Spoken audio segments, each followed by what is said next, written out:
வணக்கம். வேந்தரின் ஒரு நாள் ஒரு பொழுது இரவு செய்திகளுக்காக சுகன்யா. முதலில் தலைப்புச் செய்திகள். ஜல்லிக்கட்டு சட்டம் அரசிதழில் வெளியீடு. பாரம்பரிய விளையாட்டை நடத்த தடை நீக்கம்.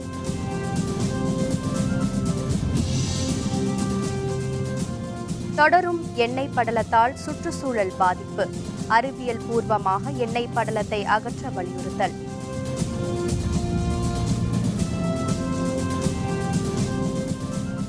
புதிய வாக்காளர்களுக்கு குறுந்தகவல். இ-சேவை மையம் மூலம் வண்ண அடையாள அட்டை.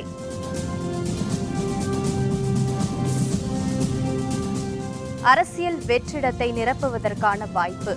ஐஜேகே செயல் தலைவர் ரவி பச்சமுத்து பேச்சு. தமிழக சட்டப்பேரவையில் நிறைவேற்றப்பட்ட ஜல்லிக்கட்டு சட்டம் அரசிதழில் வெளியிடப்பட்டுள்ளது. பாரம்பரிய விளையாட்டான ஜல்லிக்கட்டை தடையின்றி நடத்தும் வகையிலான சட்டத்திருத்தம் தமிழக பேரவையில் நிறைவேற்றப்பட்டது. அதனை அடுத்து குடியரசுத் தலைவர் ஒப்புதல் பெறப்பட்டு சட்டமானது. இந்த நிலையில் ஜல்லிக்கட்டு சட்டம் அரசிதழில் வெளியிடப்பட்டுள்ளது.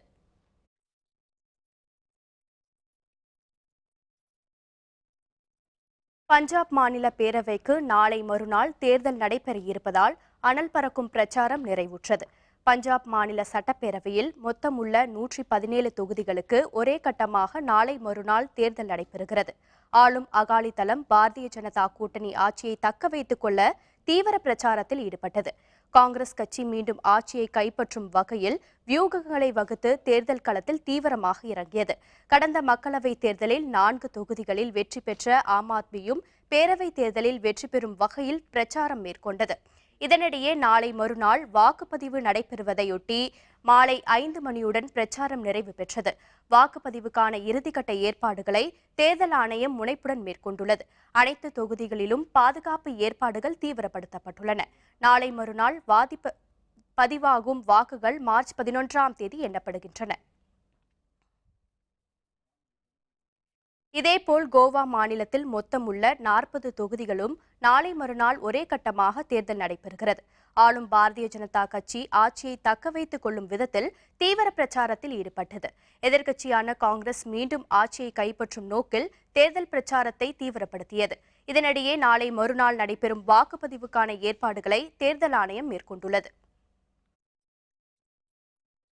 பஞ்சாப் மாநிலத்தில் பலருடைய வாழ்வை சீரழிக்கும் போதைப் பொருளை ஒழிப்பதே தனது முதல் பணி என்று காங்கிரஸ் துணைத் தலைவர் ராகுல் காந்தி தெரிவித்துள்ளார்.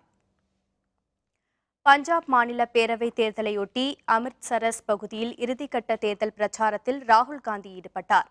அங்குள்ள விவசாயிகள் மத்தியில் உரையாற்றிய ராகுல் காந்தி பஞ்சாப் மாநிலத்தில் போதைப் பொருள் பிரச்சினை பெரிய பாதிப்பை ஏற்படுத்தி வருவதாக தெரிவித்தார். காங்கிரஸ் ஆட்சிக்கு வந்தால் போதைப் பொருள் வர்த்தகர்கள் அடையாளம் காணப்பட்டு சிறையில் அடைக்கப்படுவார்கள் என்றும் கூறினார். விவசாயிகள் மத்தியில் தரையில் அமர்ந்து உணவு உண்டபடியே ராகுல் கலந்துரையாடினார் என்பது குறிப்பிடத்தக்கது. சென்னை எண்ணூர் துறைமுகம் அருகே கப்பல்கள் மோதிய விபத்தில் வெளியான கச்சா எண்ணெயை அகற்றும் பணி தொடர்ந்து மேற்கொள்ளப்பட்டு வருகிறது. சென்னை எண்ணூர் காமராஜர் துறைமுகம் அருகே 2 கப்பல்கள் மோதிக்கொண்ட விபத்தின் போது வெளியேறிய கச்சா எண்ணெய் எர்ணாவூர் கடல் பகுதியில் தேங்கியது. இந்த எண்ணெய் படலம் திருவான்மையூர் கடற்கரை வரை பரவியது.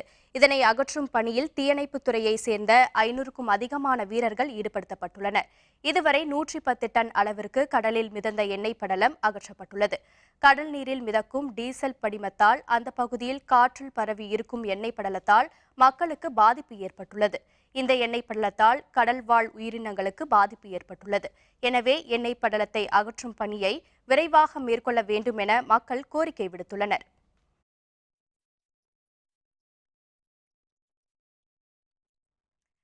சென்னை கடலில் படர்ந்துள்ள எண்ணெய் படலத்தை அகற்றும் பணி அறிவியல் பூர்வமாக மேற்கொள்ளப்படவில்லை. இதனால் சுற்றுச்சூழல் கடுமையாக பாதிக்கப்படும் நிலைமை ஏற்பட்டுள்ளது. இது பற்றி நமது செய்தியாளர் மாரியப்பன் தரும் தகவல்களை கேட்கலாம். ஈரானிலிருந்து இயற்கை எரிவாயுவை ஏற்றி வந்த மேப்பிள் என்ற கப்பலானது கடந்த 28ஆம் தேதி எண்ணூர் துறைமுகத்தில் இயற்கை எரிவாயுவை இறக்கிவிட்டு பின்னர் கடலுக்கு சென்ற போது மும்பையிலிருந்து கச்சா எண்ணெயை எடுத்துக்கொண்டு எண்ணூர் துறைமுகம் நோக்கி வந்து கொண்டிருந்த டான் காஞ்சிபுரம் என்ற கப்பலுடன் மோதியது. இதில் டான் காஞ்சிபுரம் கப்பலில் இருந்த கச்சா எண்ணெய் ஆயிரக்கணக்கான லிட்டர் கடலில் கசிய தொடங்கியது. மேலும் கடந்த 6 நாட்களாக இவற்றை அகற்றும் பணியில் சென்னை மாநகராட்சி மற்றும் தீயணைப்பு படையினர், தன்னார்வலர்கள் உள்ளிட்ட 2000க்கும் அதிகமானோர் தொடர்ந்து ஈடுபட்டு அந்த எண்ணெய் படிமங்களை அகற்றும் பணியில் ஈடுபட்டு வருகின்றனர். அறிவியல் முறையில் கொண்டு இந்த படிமங்களை அகற்றும் பணி நடைபெறவில்லை என்ற ஒரு குற்றச்சாட்டு கூறப்படுகிறது. மேலும் இவற்றை அகற்றக்கூடிய பணியாளர்களுக்கு போதிய கவசங்கள் அணிவிக்கப்பட்டிருந்தாலும் அந்த எண்ணெய் படிமங்களானது கையில் படிவதால் அவற்றிலிருந்து பணி முடித்த பின்னரும் அவற்றை அந்த எண்ணெய் வாசம் கையில் வீசுவதால் தங்களுக்கு பல்வேறு உடல்நலக் கோளாறுகள் ஏற்படுவதாக இந்த எண்ணெய் பாதிப்பை சரி செய்யும் பணியில் ஈடுபட்டிருந்த தொழிலாளர்கள் கூறுகிறார்கள். நாங்கள் 4 நாள் வேலை செய்யறோம் சார். நான் தான் சார் முண்டு அமைக்கிறது, உள்ளேருந்து நான் தான் அமைக்கிறது, மிச்சம் எல்லாம் மேலே தானே இருக்குது. ஒரே அறுவறுப்பு கட்டியாக சார், தயிர் மிளகு கட்டியா கச்சா எண்ணெய் மொழியத்தினால அந்த அந்த எண்ணெய்களை நாங்கள் அப்புறப்படுத்துகிறோம். நாங்கள் நேற்றுலேருந்து இன்றைக்கி வரைக்கும் அதை அப்புறப்படுத்தி அதை கிளியர் பண்ணுறோம். மக்களுக்காக தான் நாங்கள் இந்த வேலையை செய்கிறோம். அப்படியே டார் மாதிரியே இருக்குது, தார் எப்படி இருக்குது அதே மாதிரி இருக்குது. அதை எடுத்து நாங்கள் பக்கெட்டில் போட்டு கேனில் அப்புறப்படுத்துகிறோம். இந்த மீட்பு பணிகள் குறித்து நம்மிடம் பேசிய கடலோர காவல்படை அதிகாரிகள் நவீன அறிவியல் தொழில்நுட்பங்களை கொண்டு தற்போது இந்த எண்ணெய் படிமங்களை அகற்றக்கூடிய பணிகள் நடைபெற இருப்பதாகவும், இது காலம் கடந்த முயற்சி என்றாலும் நாளை முதல் இந்த பணிகள் தொடங்கப்படும் என அவர்கள் தெரிவித்துள்ளனர். நம்ம எந்த வேலை பண்ணாலும் 100% நமக்கு ஃபார் எக்ஸாம்பிள் பொல்யூஷனு அந்த மாதிரி எல்லாம் பார்த்தா கூட நமக்கு 100% வந்து எஃபிஷியன்சி கிடைக்கிறதுக்கு சான்ஸ் ரொம்ப கம்மி தான் இருக்குது. அவ்வளோ அளவுக்கு ஸ்பில்லாக இருக்கல, ஆயில் கொஞ்சம் தான் இருக்குது இந்த ஏரியா. இது டோட்டலி ஸ்பில் ஆகிட்டுன்னா கண்டிப்பாக மரைன் லைஃபுக்கு எல்லாம் இது ஃபிஷ்ஷு அந்த மாதிரி இது எல்லாம் பின்ன corner to corner some life is also அதுக்கு எல்லாமே பாதிப்பு வந்துட்டு வருது. அரசு விரைந்து செயல்பட்டு இந்த பகுதியில் அறிவியல் ரீதியான முறையை கொண்டு இந்த எண்ணெய் படிமங்களை அகற்றும் பணியில் விரைந்து ஈடுபட வேண்டும் என்பது சுற்றுச்சூழல் மற்றும் பொதுமக்களின் கோரிக்கையாக உள்ளது. வேந்தர் செய்திகளுக்காக ஒளிப்பதிவாளர் பாலாவுடன் மாரியப்பன். சென்னை கடலில் மிதக்கும் எண்ணெய் படலத்தால் கடல்வாழ் உயிரினங்கள் உயிரிழந்துள்ளதாக ஆராய்ச்சியாளர்கள் தெரிவித்தனர். எண்ணெய் படலத்தை விரைவாக அகற்ற வேண்டும் என்றும் அவர்கள் கோரிக்கை விடுத்தனர்.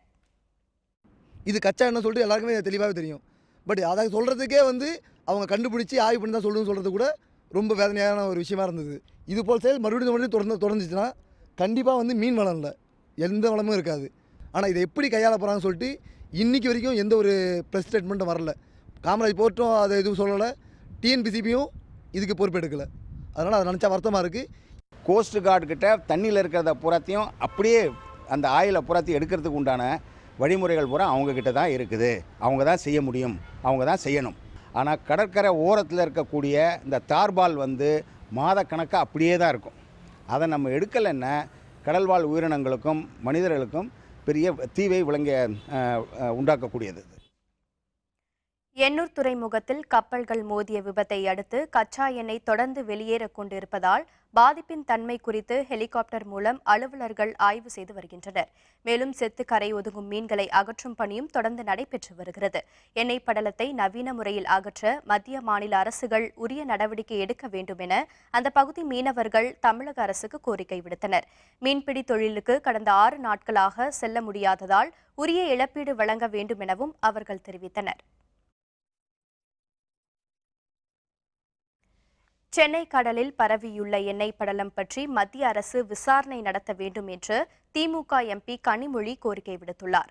நாடாளுமன்ற மாநிலங்களவையில் இது தொடர்பாக உரையாற்றிய அவர், எண்ணூர் அருகே சரக்கு கப்பல்கள் மோதியதால் 1 டன் எண்ணெய் கசிந்ததாக முதலில் கூறப்பட்டதாக தெரிவித்தார். தற்போது 40 டன் எண்ணெய் பரவியுள்ளதாக கண்டறியப்பட்டுள்ளதாகவும் இதனால் கடல்வாழ் உயிரினங்களுக்கு பாதிப்பு ஏற்பட்டுள்ளதாகவும் அவர் மேலும் தெரிவித்தார். இது பற்றி மத்திய அரசு விசாரணை நடத்த வேண்டும் என்றும் கோரிக்கை விடுத்த கனிமொழி, மத்திய கப்பல் போக்குவரத்து துறை அமைச்சகத்துக்கு இது தொடர்பாக கடிதம் எழுதியிருப்பதாக குறிப்பிட்டார். 35 kilometers of the Chennai coastline has been polluted and marine life including turtles and fish have died. The livelihood of fishermen and their health and safety are of concern. We don't have enough trained personnel to manage situations like this, which demands urgent intervention by the union government. வாக்காளர் பட்டியலில் புதிதாக 15,26,985 பேரின் பெயர்கள் சேர்க்கப்பட்டுள்ளதாக தமிழக தலைமை தேர்தல் அலுவலர் ராஜேஷ் லக்கானி குறிப்பிட்டுள்ளார். சென்னை தலைமை செயலகத்தில் செய்தியாளர்களுடன் பேசிய அவர், வாக்காளர் பட்டியலில் பெயர் இடம்பெற்றுள்ள 2,32,000 பேருக்கு பொது மின்னணு சேவை மையம் மூலம் இலவச வண்ண வாக்காளர் அட்டை பெற்றுக்கொள்ள குறுந்தகவல் அனுப்பப்பட்டுள்ளதாக குறிப்பிட்டார். வாக்காளர் பட்டியலில் செல்போன் எண் இணைக்காதவர்கள் 1950 என்ற தொலைபேசி எண்ணுக்கு தொடர்பு கொண்டு தங்களின் தகவல்களை அளிக்கலாம் என்றும் அவர் கூறினார். அவர்களுக்கு குறுந்தகவல் மூலம் இலவச அட்டை கிடைக்க நடவடிக்கை எடுக்கப்படும் என்றும் அவர் குறிப்பிட்டார். வரும் 15ஆம் தேதி முதல் வீடுகளுக்கு நேரடியாக சென்று வண்ண வாக்காளர் அடையாள அட்டை வழங்கப்படும் என்று ராஜேஷ் லக்கானி குறிப்பிட்டார்.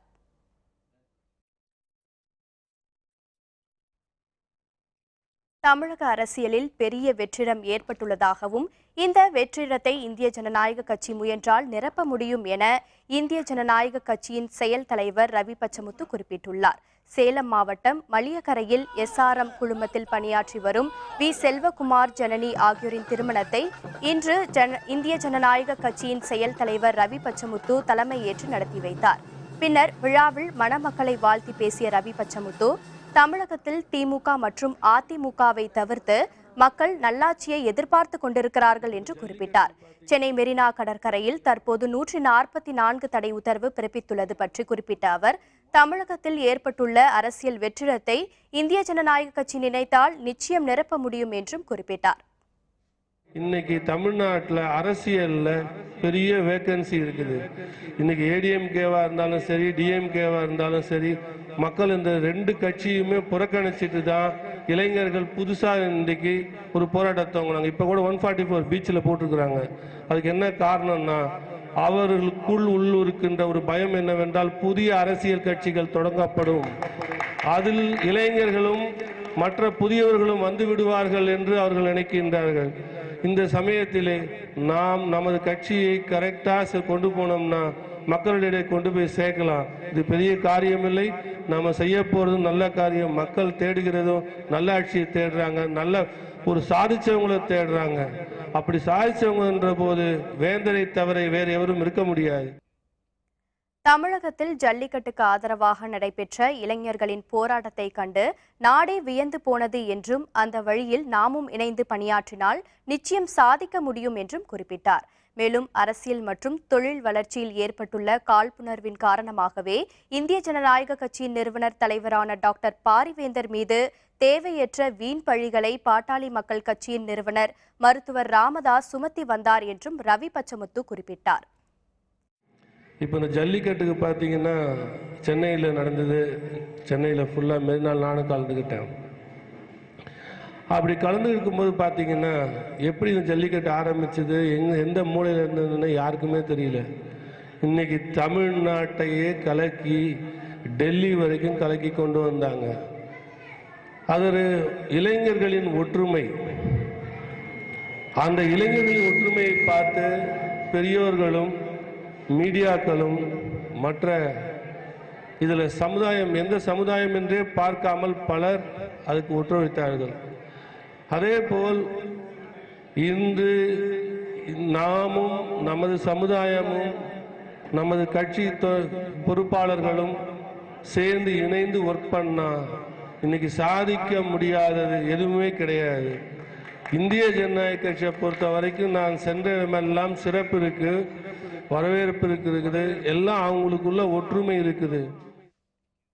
இந்த திருமண விழாவில் மாநில அமைப்பு செயலர் AKT வரதராஜன், மாநில மகளிர் அணி செயலர் R அமுதா ராஜேஸ்வரன், மண்டல செயலர் RMK மோகன்குமார் மற்றும் சேலம் மாவட்ட தலைவர் PS மோகன்குமார் உள்பட பலர் கலந்து கொண்டனர். முன்னதாக சேலம் மாவட்டம் ஆத்தூரில் இந்திய ஜனநாயக கட்சியின் செயல் தலைவர் ரவி பச்சமுத்துவுக்கு உற்சாக வரவேற்பு அளிக்கப்பட்டது.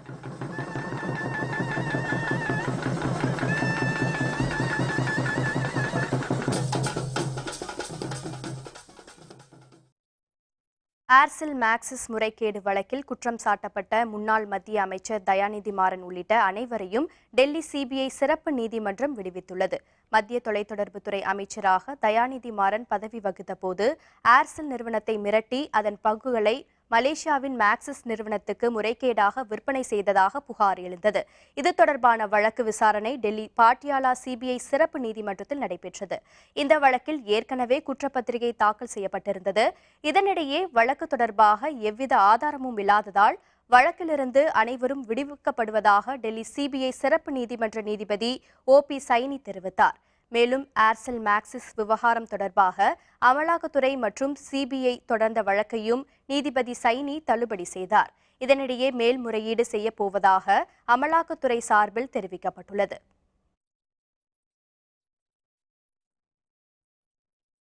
கங்கை கொண்ட சோழபுரம் உள்ளிட்ட கோவில்களில் குடமுழக்கு விழா, பல்லாயிரக்கணக்கில் பக்தர்கள் வழிபாடு. விவரம் விளம்பர இடைவேளைக்கு பிறகு.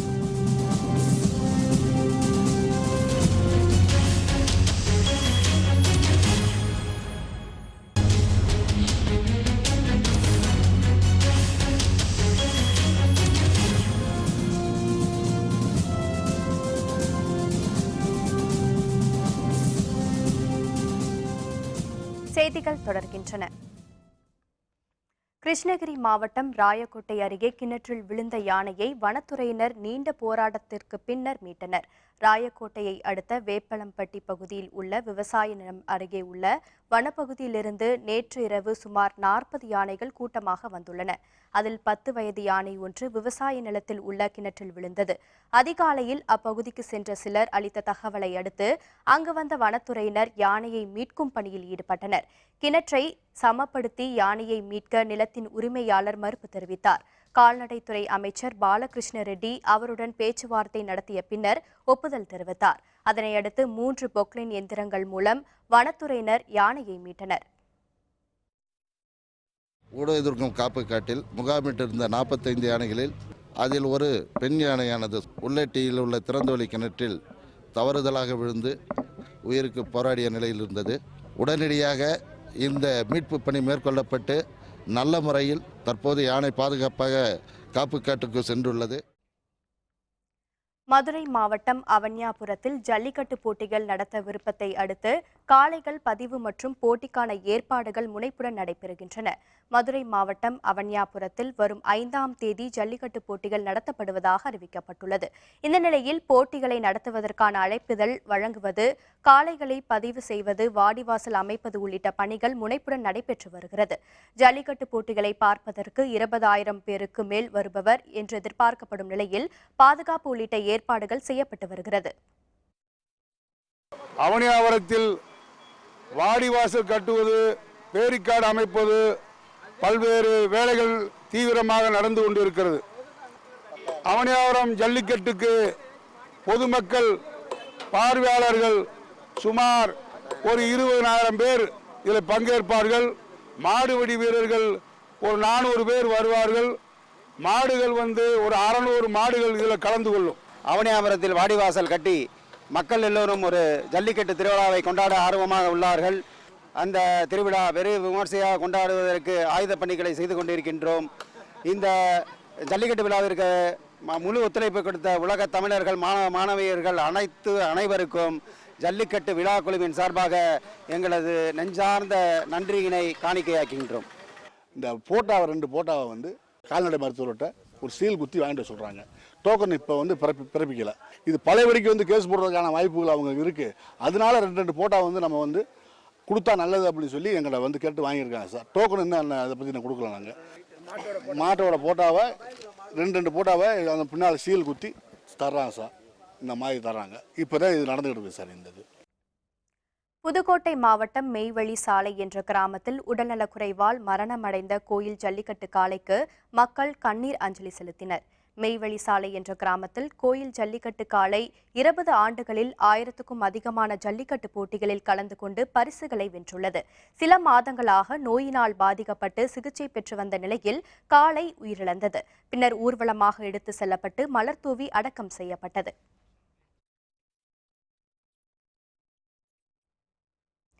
எண்பத்தி ஆண்டுகளுக்கு பிறகு கங்கை கொண்ட சோழபுரத்தில் உள்ள அருள்மிகு பிரகதீஸ்வரர் கோவிலில் குடமுழக்கு விழாவில் திரளானோர் கலந்து கொண்டு வழிபாடு நடத்தினர். பிற்கால சோழர்களின் தலைநகராக விளங்கிய கங்கை கொண்ட சோழபுரத்தில் மாமன்னர் ராஜேந்திர சோழனால் அருள்மிகு பிரகதீஸ்வரர் கோவில் கட்டப்பட்டது. தஞ்சை பெரிய கோவில் சிற்ப கலைக்கு இணையாக இந்த கோவில் சிற்பங்களும் உலகளவில் சிறப்பு பெற்றவையாகும். இந்த கோவிலில் குடமுழக்கு விழா நடைபெற்று 85 ஆண்டுகள் நிறைவுற்ற நிலையில் நடப்பாண்டில் அதற்கான திருப்பணிகள் பூஜைகள் நடைபெற்று வந்தன. இதனைத் தொடர்ந்து இன்று காலை குடமுழக்கு விழா நடைபெற்றது.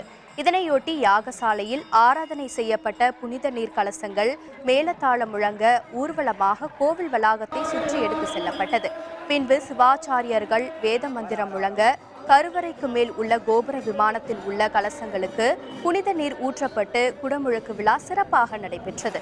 இதனைத் தொடர்ந்து கோவிலை சுற்றியுள்ள சன்னதி கோவில் கோபுரங்களுக்கும் புனித நீர் ஊற்றப்பட்டு ஆராதனை நடைபெற்றது. குடமுழக்கு விழாவையொட்டி பிரகதீஸ்வரர் உள்ளிட்ட சுவாமிகளுக்கு சிறப்பு ஆராதனை நடைபெற்றது. இந்த வழிபாட்டில் உள்ள பக்தர்கள் மட்டுமின்றி வெளிநாட்டு சுற்றுலா பயணிகள் ஏராளமானோர் கலந்து கொண்டு சுவாமி தரிசனம் செய்தனர். அரியலூர் உள்பட பல்வேறு பகுதிகளில் இருந்து சிறப்பு பேருந்துகள் இயக்கப்பட்டன. பாதுகாப்பு பணியில் ஏராளமான காவல்துறை அலுவலர்கள் ஈடுபடுத்தப்பட்டிருந்தனர்.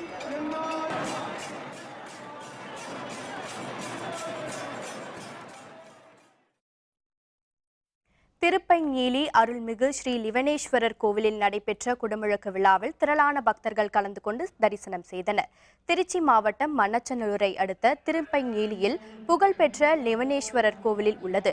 யமதர்மனுக்கு உயிர் கொடுத்த தலமாகவும் திருமண தடை நீங்கும் தலமாகவும் போற்றப்படும் இந்த கோவிலில் கடந்த 25ஆம் தேதி யாகசாலை பூஜைகளுடன் குடமுழக்கு விழா தொடங்கியது. தொடர்ந்து 6 கால யாகசாலை பூஜைகள் நடைபெற்றன. இதையடுத்து இன்று மேலதாளங்கள் முழங்க கடம் புறப்பட்டது. பின்னர் கோபுரம் மற்றும் விமானங்களில் புனித நீர் ஊற்றப்பட்டு குடமுழக்கு செய்யப்பட்டது. தொடர்ந்து தீபாராதனை நடைபெற்றது. இதில் திரளான பக்தர்கள் கலந்து கொண்டு சாமி தரிசனம் செய்தனர். ஐசிசி தரவரிசை பட்டியல் வெளியீடு. கேப்டன் விராட் கோலி முதலிடம். விவரம் விளம்பர இடைவேளைக்கு பிறகு.